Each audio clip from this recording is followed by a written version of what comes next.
Folks, drama bin drama, ole drama, Arab drama zote pamoja. Yeah. The very dramatic events of last night have not only opened a can of worms, but they have revealed a lot of things in Kenyan politics that up to now have been in the dark. And that is what I want us to break down in this particular video. If for 1 minute you think there's been a lot more drama in politics before last night, then my sister, my brother, think again. And we're going to break all that down, till it cannot be broken down anymore. So let's get right onto it. Now, what is this drama I'm talking about? For the first time in the history of the Republic of Kenya, a live show was stopped dead on its tracks. This has never happened before. Trust me. In the long history of the Republic of Kenya, this has never happened before. Now, let me give you a little inside information, so that you know exactly how serious this was. If you have a live TV show, and we've had very many sensitive live TV shows, what usually happens is they will take a break. And during the break, the host will brief the guest, and even the director will come in and ask them to tone down things. Actually, there are various ways of sending signals, even when the show is going on. In the old days, it used to be hand signals, which you don't see as the viewer, because those signals are coming from behind the camera. But these days, with the technology, people have earpieces, and even the person interviewing, and sometimes even the host, get messages even as they're on air. The fact that the Sonko interview was stopped means that all other methods or all other strategies or all other efforts to get him to tone down failed. And therefore the director of the program, Monica Kiragu, just had to stop the show. Now, stopping the show is also very serious for the TV station, because they have advertising slots. People have booked adverts, which are supposed to go into that particular show. So when it's stopped, the TV station loses revenue. And so the first question we must ask ourselves is simply this: what was so serious, so serious, that this show had to be stopped? The director of the show, Monica Kiragu, says that Sonko's conduct could not be condoned. Actually, Sonko's conduct on live TV could no longer be condoned. And there was no option but for her to stop the live show. Other Kenyans are insisting that the instructions to stop the show came from, wait for this one, State House, Nairobi. Now, I'll be honest with you, that sounded rather far-fetched to me. Notice I used the past tense. It sounded very far-fetched to me. Until Sonko held a press briefing immediately after the Jeff Koinange show. And actually it's on YouTube. And what he said in that show made me start to believe that actually there's a possibility, a high possibility, that there was some outside interference that forced the show to be stopped. And of course, we'll come back to that later on in this show. But first, I want to draw your attention to something which is huge. Now, before I talk about it, let me just say that in a previous video here, somebody came up and said, "Chris, you missed the story. You missed the Pasari story." What Sonko was actually saying was that Pasaris, the Nairobi women's representative, seduced him. Actually, I didn't miss it. You see, the thing is, I'm a political analyst, not a gossip analyst. But apart from that, there's something else. You know, it is very easy to get your attention diverted, away from the really big news, when you start focusing on bedroom issues. Bedroom issues have been used for centuries, to divert the attention of the public away from where it should really be, in the politics, in something politicians want to hide, in something politicians want to downplay. And that was precisely the case in this Sonko issue. Let me give you an immediate example.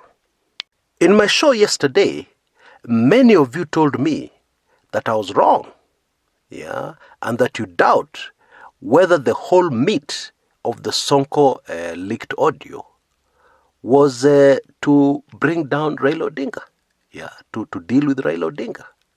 You told me, no, Chris, this was about Pasaris, nothing to do with the money being taken to Raila. Now, don't get me wrong, I'm not angry at you, those who had that view. I'm not upset. We all get it wrong now and then. Even I get it wrong very frequently, more frequently than most of you are prepared to admit. What I'm doing is that I'm just trying to emphasize something. Well, after the revelations that came out last night, especially the revelations that Sonko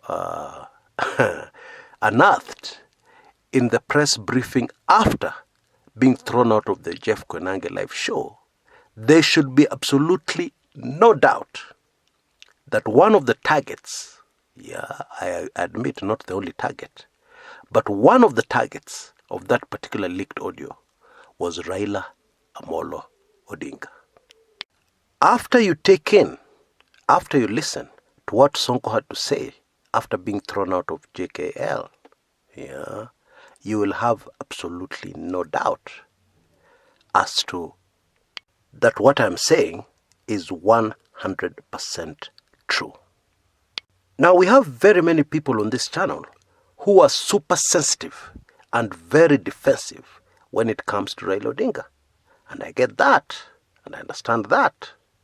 However, I need to remind you that Kenya and the future of our beloved country and the future of our children and great-grandchildren in this country is bigger than any one politician. And that includes legendary great patriot Raila Odinga. Kenya is bigger than him. Yes, if you put all the other politicians together and Raila Odinga on one side, what Raila Odinga has done for this country, all the other politicians put together cannot even come anywhere near in comparison. However, still, Kenya is bigger than Raila Odinga. And when parties are raising funds, either for a presidential campaign or even to support the party, political parties normally have somebody called a treasurer who receives and records the funds who has given them and how much. And this person is equipped to do that. It is difficult, in my view, for the leader of a party to personally accept funds. And supporters of URP, and even Jubilee, will be quick to ask you, how much do MPs pay when they go to see William Samoei Ruto? Or how much did MPs used to pay in TNA every time they went to see Uhuru Kenyatta? Or to support the presidential bids of those particular presidential candidates? Let me just leave it at that. Now, what has clearly emerged is that Sonko is in Team Tanga Tanga. Or if he's not yet there, is at least a sympathizer of Team Tanga Tanga. Why do I say this? Sonko himself told us very clearly in the press briefing after being thrown out of JKL that this whole issue started at a certain place. Now, what place is that? It started when he exposed one of the main people in the team Kieleweke, that's the handshake team, when he exposed them for corruption. And that is where his nightmare started. Sonko further told us that Pasaris was in fact used to hit out at him by Team Kieleweke. That he said very clearly. Now, of course, this is information that Sonko had before he released the audio. the leaked audio of his conversation with Pasaris. Now all you need to do, my friends, is join the dots. Sonko has very many audios of conversations between him and Esther Pasaris. But he chose to release the one that mentioned the name of Raila Odinga. I beg you not to be naive. Okay, this is politics. And I'll admit to you the following. What Sonko had to say next made me almost fall off my chair. No kidding, no exaggeration. Sonko started talking about political assassinations in Kenya. And he kept on emphasizing that the dark days are over. And he also kept on saying that let the last political assassination in Kenya be that of the late Professor George Saitoti. Now, Professor George Saitoti, the late, died in a helicopter crash, somewhere in the Gong Forest, on his way to a fundraiser in Nyanza, Luo Nyanza. Kenyans forget very quickly, but most of the investigation information that has come out, has left absolutely no doubt that that was no ordinary chopper crash. A pathologist told an inquest, and this is in the public domain, that they're sure, they're fairly sure, that the occupants of the chopper were dead, or at least unconscious by the time the aircraft hit the ground. Or rather, long before the chopper hit the ground. She further said that there was evidence that the occupants of the chopper were poisoned by some gas, long before that chopper hit the ground. Now, last night, Sonko gave us some additional information. He told us that Mutahi Ringo was supposed to be on that chopper. And somebody asked him to get off. To get off that chopper. Why? Because something was going to happen. Now, obviously, this is information that has never been shared before and was never shared with those who were supposed to investigate the mysterious death of Professor George Saitoti, alongside with his bosom buddy, who was an assistant minister, Orwa Ojode. And Sonko further told us that the reason why George Saitoti was assassinated was because he was going for the presidency. And the state already had its own candidate at that particular time, a man called Musalia Mudavadi.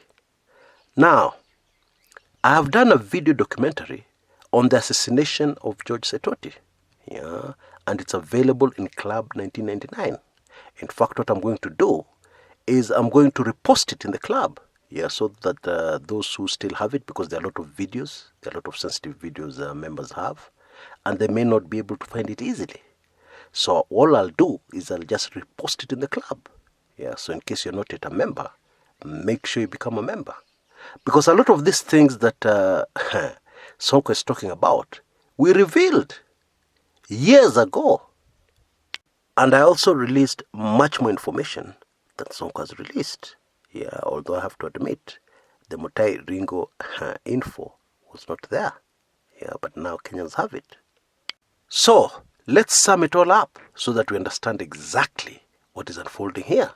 Because there's so many statements, people are saying so many things, leaked audio, etc., etc. It gets confusing. So let's go for clarity. Fact number one, Sonko is a member of the Tanga group.